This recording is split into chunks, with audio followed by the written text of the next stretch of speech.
पीले दांत वाली बहू। रंजना कभी ब्रश नहीं करती थी। उसे कितनी बार उसके माँ बाप ने डांटा, लेकिन उसका कोई असर उस पर होता ही नहीं था, जिस कारण से उसके दांत पीले पीले हो जाते हैं। शादी के बाद। अरे बहू, वैसे तो तुझ में कोई कमी नहीं है, पर तेरे दांत इतने पीले कैसे हैं बेटा? कैसे मतलब? कोई सर्जरी थोड़ी ना कराइए। वो तो क्या नाम, मैं ब्रश नहीं करती थी तो पीले हो गए। अब क्या करूं? आप कहें तो लाल करवा लूं या फिर काले? यार ये क्या है, क्यों माँ से लड़ रही हो? लड़ रही हूँ?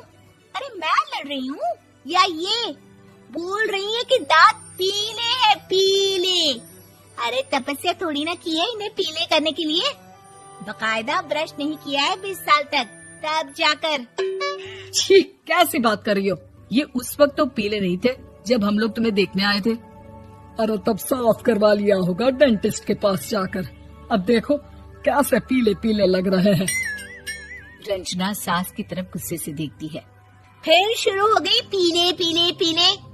अरे पीले तो तब भी थे जब मेरे हाथ का रसगुल्ला उड़ा उड़ा कर खा रही थी और बोल रही थी, लड़की नहीं गुणों का खजाना दे रहे भाई साहब आप।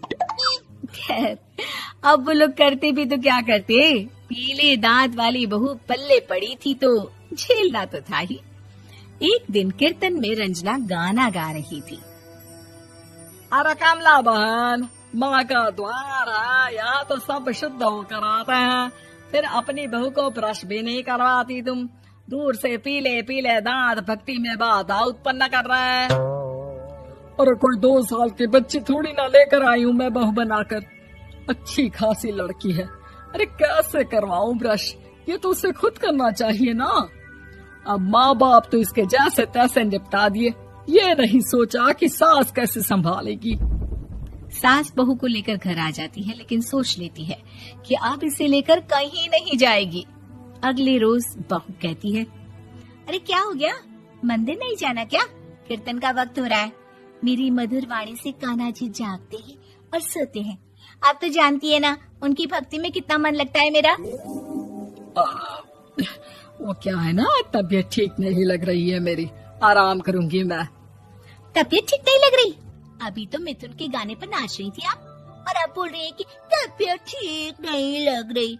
अरे भक्ति में मन लगा लो सासू माँ, ऊपर जाना है, क्या मुंह दिखाओगी आप? हाँ? सास को बहू की बात पर गुस्सा आ जाता है। मैं क्या मुंह दिखाऊंगी, इसकी चिंता तो ना कर, समझी? अपने मुंह की चिंता कर, जो ये पीले पीले दांत लेकर हर जगह पहुंच जाती है। पता है लोग कितना मजाक बनाते हैं। ना जी ना, मैं नहीं जाना कहीं तेरे साथ। तो ये बात है। कोई ना, मत जाओ, मैं अपने कमरे में ही बैठकर भक्ति कर लूंगी। ऊपर वाला दांत थोड़ी ना देखता है, मन देखता है, भावना देखता है। और अरे बस बस, तू सब कुछ दिखा, बस ये सफेद चमकदार दांत ना दिखाना किसी को, है? जा यहाँ से। बहू को सास की बात का कोई फर्क नहीं पड़ता, वो तो जैसी थी वैसी ही रह जाती है। सुबह नहाकर किचन में खाना बनाना, फिर खाना खाना, कीर्तन भजन करना और सो जाना। एक दिन, माँ जी मैं सहेली के घर जा रही हूँ, शाम को लेट आऊंगी। हाँ, तो जाना, मैंने कौन सा तेरी आरती करनी है घर पर बैठकर। रंजना सहेली के घर जाती है, जहाँ वो पार्टी में जाने की तैयारी कर रही होती है। अरे शिखा, कहाँ जाने की तैयारी कर रही है? मैं गलत वक्त पर आ गई क्या? अरे नहीं यार, उल्टा सही वक्त पर आई है। मैंने ये साड़ी और ज्वेलरी निकाली है यार, शाम को इनके ऑफिस की एक पार्टी में जाना है। बताना कैसा लग रहा है ये सब? नहीं यार, इस ड्रेस के साथ तो वो वाली ज्वेलरी अच्छी लगेगी। हाँ, सही बोल रही है, मैंने ध्यान ही नहीं दिया। वैसे तो हमेशा से मस्त फैशन सेंस रखती है। तो बड़ा जाती होगी ना पति के साथ पार्टी में। रंजना कुछ नहीं बोलती, बस सोचती है कि यार काश ये बात सही हो जाती, पर मैं क्यों नहीं जाती पार्टी में?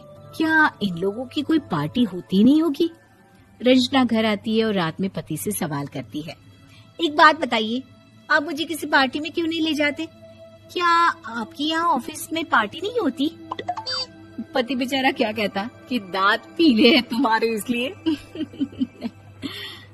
अरे कोई पार्टी होती नहीं हम लोगों के ऑफिस में, तो कहाँ से लेकर जाऊं? और मार्केट, मॉल, कहीं वीकेंड घूमना, कहीं तो। अरे यार सारे हफ्ते में एक छुट्टी मिलती है, तो सोचता हूँ कि आराम ही कर लूं। क्यों? रंजना मन मार के रह जाती है। पहले कभी सास के साथ मंदिर जाया करती थी, लेकिन वो भी सास ने ले जाना बंद कर दिया। घर बैठी बैठी रंजना बोर हो जाती है। तभी उसे आइडिया आता है और वो मायके जाने का सोचती है। सासू माँ, 2 दिनों के लिए मम्मी के घर जा रही हूँ। अच्छा ठीक है, आराम से जा। और हाँ, माँ से कुछ अच्छी आदत सीख कर आना कि कैसे शरीर के हर भाग की तरह दांतों की सफाई भी जरूरी होती है, समझी? शुरू हो गई ना आप। वो लोग आपकी तरह नहीं है कि छोटी छोटी बात का बतंगड़ बना दे। उन लोगों के लिए मैं मायने रखती हूँ, ना कि मेरे पीले पीले दांत। रंजना माँ को बिना बताए उन लोगों को सरप्राइज देती है, लेकिन जैसे ही वो दरवाजे पर पहुँचती है, अंदर देखती है कि घर वाले कहीं जा रहे होते हैं। अब माँ, काश रंजना दीदी के दांतों वाली प्रॉब्लम नहीं होती, तो वो भी हम लोगों के साथ चलती ना बुआ जी की बेटी की शादी में। हाँ बेटा, लेकिन अब उसे कौन समझाए कि उसको उसके पीले दांत नहीं दिखते, लेकिन उसके आसपास के लोगों को कितना एम्बैरेसिंग फील कराते हैं।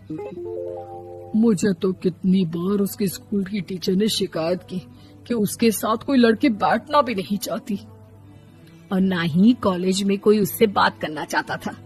लेकिन पता नहीं क्यों उसे ये बात समझ में ही नहीं आती। कोई कमी नहीं है उस लड़की में, बस यही कि दांत पीले हैं। वो तो भला हो जीजाजी और उनकी माँ का, जो दीदी को जैसी है वैसे ही रखा हुआ है। रंजना को अपने घर वालों की बात सुनकर बहुत दुख होता है। वो सोचती है कि वो क्या करे, लेकिन फिर वो सीधा डेंटिस्ट के पास जाती है, अपने दांत चमकाती है और कसम खाती है कि वो रोज ब्रश करेगी। अरे क्या हो गया? तुम तो 2 दिनों के लिए गई थी ना, पर कोई ना, अच्छा है, चलो आ गई तो। रंजना सास के सामने आकर खड़ी हो जाती है और पूरी स्माइल करती है, उसके चमकदार दांतों को दिखाती हुई। चले मंदिर। माँ, मुझे माफ कर दीजिए, मैंने आप लोगों को बहुत एम्बैरेसिंग फील करवाया। मैं आज से रोज ब्रश करूंगी।